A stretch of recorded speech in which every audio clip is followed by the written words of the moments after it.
Alors bonjour à toutes et à tous, rebonjour à toutes et à tous, bienvenue donc au rendez-vous des scalpers, Vincent Gade pour vous retrouver, mais vous retrouverez Sylvain, bonjour Pado, dans le morning meeting où il fera une synthèse de tous ses points de vue sur les marchés. Donc le principe de cette émission, le rendez-vous des scalpers, on va regarder des graphiques en intraday, donc ce que j'appelle l'hyper intraday, en toute honnêteté. C'est plutôt une émission dédiée aux day traders.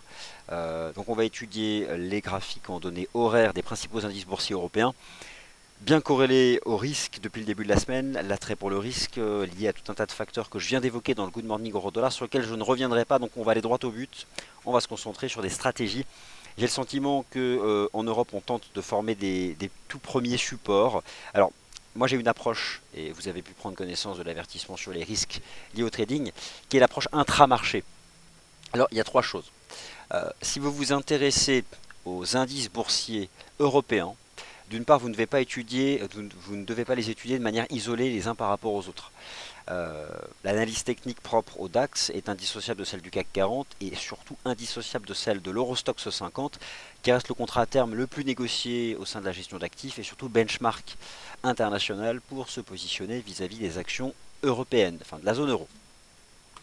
Alors, juste le cadre de fond, on va faire un tour sur le DAX en données journalières. Ce que vous observez à court terme sur le GR30 ici, donc qui représente la dynamique du DAX, sont des structures de creux de court terme, très semblables à toutes celles que vous avez pu voir aussi et relever sur les paires en yens. Nous sommes en train en Europe d'effacer l'impact baissier lié au vote favorable au Brexit, alors que Wall Street inscrit de nouveaux records historiques. S&P 500, Dow Jones, avec hier l'ouverture des résultats trimestriels aux États-Unis et la clôture en forte hausse, plus de 5% pour Alcoa, l'aluminium, les métaux industriels.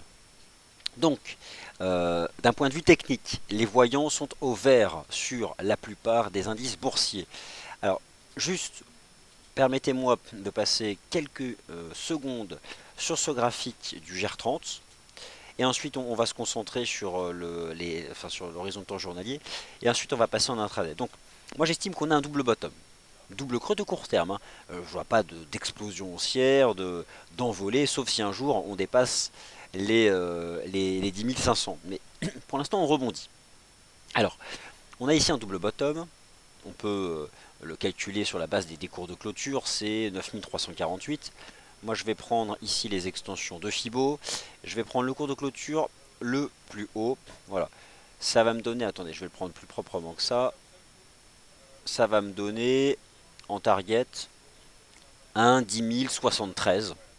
10 073, c'est le 0,618, ça c'est la première extension de Fibo. Et pourquoi pas à terme remonter à 10 200 points et avoir en grande partie donc effacé l'impact du Brexit. Donc on a cette structure-là. Peut-on en amont faire un pullback? Parce que, regardez, la ligne de coup c'est 9 800. Il existe une possibilité de voir l'indice allemand effectuer un pullback. Alors on verra. Ça c'est pour le cadre, on a la même chose sur l'Eurostoxx 50. Là c'est les nouveaux sommets historiques du SP500, etc. On retrouve sur l'Eurostoxx 50 le double bottom, le mouvement en 3 temps. Je passe juste un peu de temps là-dessus et ensuite c'est promis, on attaque l'analyse intraday. Donc là j'ai un mouvement en 3 temps. Voilà, pour moi le dépassement des 2900 points est un signal positif sur l'Eurostoxx 50. Tant que l'Eurostoxx 50 se maintient au-dessus des 2900 points, je suis en faveur de davantage de hausse, encore une fois à court terme. C'est-à-dire qu'aux États-Unis, ce sont des tendances haussières tendancielles, d'accord. En Europe, il s'agit d'un rebond technique. C'est exactement la même approche sur les paires en yens. Il faut donc bien distinguer ces deux choses-là. Le rebond technique aura une fin. Peut-être rapide, pas forcément aujourd'hui, parce qu'on attend la nomination au Royaume-Uni de Theresa May, donc en tant que nouveau Premier ministre de Grande-Bretagne. Mais voilà. Donc, l'idée c'est quoi? C'est de remonter à 3000 points sur l'Eurostoxx 50. Donc je défends ce point de vue tant qu'on se maintient au-dessus des 2907. Allez, en intraday, c'est parti. L'Eurostoxx 50 rebondit sur son premier support. Vous avez donc là la ligne de coup qui a été dépassée, les bougies horaires. Je vais positionner les 3000 points. Voilà, ce sera la cible au-dessus duquel je vais conserver l'opinion positive en Europe.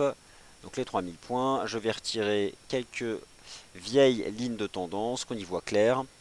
Donc regardez, les 3000 points, c'est le point de décrochage du Brexit, du vote favorable au Royaume-Uni. On a ici en soutien, en données horaires, la moyenne mobile à 20 heures. Donc on a formé un petit support ici à 2920 points sur l'Eurostoxx 50 et on tient le canal haussier ici sur l'Eurostoxx 50. Donc tout ça c'est une très bonne chose. La toute première ligne de tendance, moi je suis haussier et j'ai le sentiment au fond que le marché serait bien capable de tenir cette MM 20 heures. Alors on a peut-être déjà fait le point bas pour la séance. On bénéficie pas encore d'un chandelier. Alors on a le chandelier de 9 heures. Ok, c'était cette petite mèche basse. Mais on reste dans le range. Le chandelier horaire en cours n'est pas clôturé, hein. Je vous rappelle que ce chandelier horaire sera clôturé donc à 10 heures. Donc pour l'instant, voilà dans quoi nous sommes. Structure de range, mais au-dessus du solide nouveau support à 2900 points. Donc voilà, l'idée c'est quoi en termes de swing trading? Des trading, moi je conserve cette opinion positive au-dessus des 2900 points. L'Eurostoxx 50 c'est le guide pour le DAX et le CAC 40. Là vous avez sous les yeux le CFD EUSTX 50. Ça peut être parfois une alternative hein, si vous tradez le CFD GR30. De temps en temps, jetez un œil au CFD EUSTX 50. Et même si vous ne le tradez pas, affinez votre intervention, optimisez votre intervention sur le GR30 à l'aide des niveaux du CFD EUSTX 50. Parfois, vous allez voir le GR30 faire un point bas. Et vous ne voyez pas de raison technique, mais c'est parce que derrière, l'Eurostoxx 50, lui, il est pile poil sur un support. Ça, c'est l'approche intramarché. Et après, ça c'est bien mignon, mais concrètement, pourquoi ça fonctionne? Mais parce que le contrat à terme Eurostoxx 50, c'est le plus traité en Europe. Le contrat à terme DAX, c'est ridicule par rapport au volume envoyé sur l'Eurostoxx 50. Donc il y a une logique, les capitaux se traitent sur l'Eurostoxx 50. C'est donc normal que si lui donne un top départ, que derrière le DAX suive. Donc ne l'oubliez pas celui-là. À court terme, est-ce qu'on a fait le point bas de la séance? J'ai pas encore la conviction. Pourquoi? En horaire, j'ai ce petit chandelier, donc j'ai une mèche basse, c'est intéressant. Mais c'est comme ici, donc pour l'instant on est dans un range 2920, 2940. Si on en sort par le haut, ce sera le signal d'une avancée à 3000 points. Donc pour l'instant, nous sommes en range. Mais j'observe malgré tout la réaction favorable des cours au-dessus de la moyenne mobile à 20 heures. Donc, alors j'ajoute juste la 50 heures. Et on va faire exactement la même approche sur le GR30. Voilà, elle est là, elle est en dessous. L'alignement est tout à fait favorable en faveur de davantage de hausse. Donc ça c'est propre. Et j'envisage moi de toute façon la résolution haussière du range 2920-2940. Après, si vous êtes chaud en faveur de la hausse, gérez votre risque sous 2900 points et visez 3000.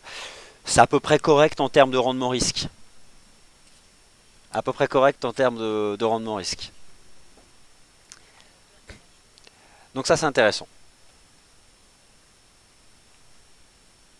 Alors n'actualisez pas la page, hein. Bonjour Tony, vous en avez assez que ça coupe. Soit vous cliquez sur play en bas à gauche, sinon passez sur live stream. Regardez, en bas à droite, de là où vous voyez mon écran, vous avez un bouton live stream. Vous serez directement sur live stream et vous n'aurez plus de coupure. Ça coupe parce que vous regardez notre émission sur le site d'LiFX. Mais allez directement chez live stream sur la chaîne d'LiFX France. En fait, live stream nous envoie du flux, mais ils ne nous accordent pas la priorité par rapport à leur site. Donc chez eux, ça coupe pas, et chez nous, ils nous envoient moins de débit, donc ça coupe. Vous comprenez?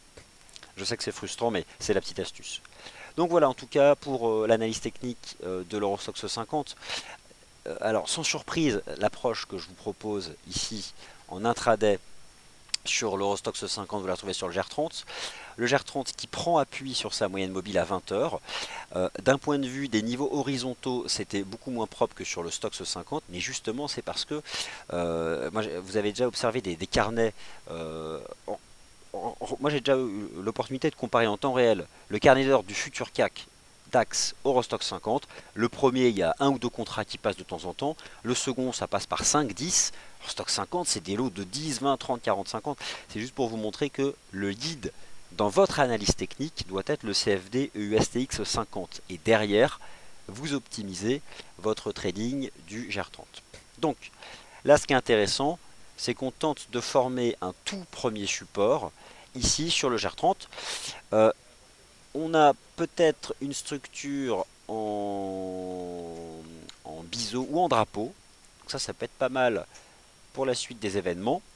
Donc moi j'ai une opinion positive au-dessus de la moyenne mobile à 20 heures. Vous y croyez ou pas?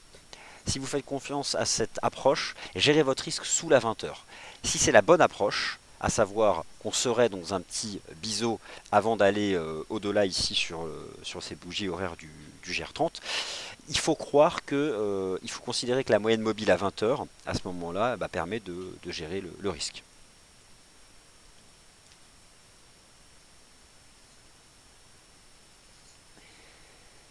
Donc on verra. En tout cas, pour l'hyper intraday, au-dessus de la 20 heures, sur ces deux marchés, ça peut relancer. Où est-ce qu'il est, l'Eurostock 50 en horaire? Mais voilà, on voit que pour l'instant, bon, bah, l'Eurostock 50 reste dans son range. Donc c'est difficile de se lancer direct sans que l'Eurostock 50 casse les 2940. Même si on voit l'amorce d'une réaction positive sur la 20 heures,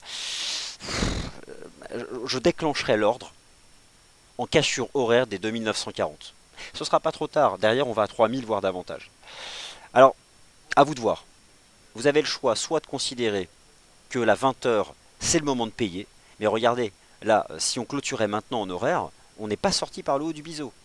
Donc soit vous considérez que c'est le bon timing d'acheter la moyenne mobile à 20 heures, soit vous attendez la cassure haussière des 2940 en horaire sur l'Eurostoxx 50.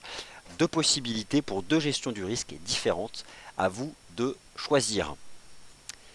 C'est donc sur ce graphique du GR30 en données horaires que je vous laisse.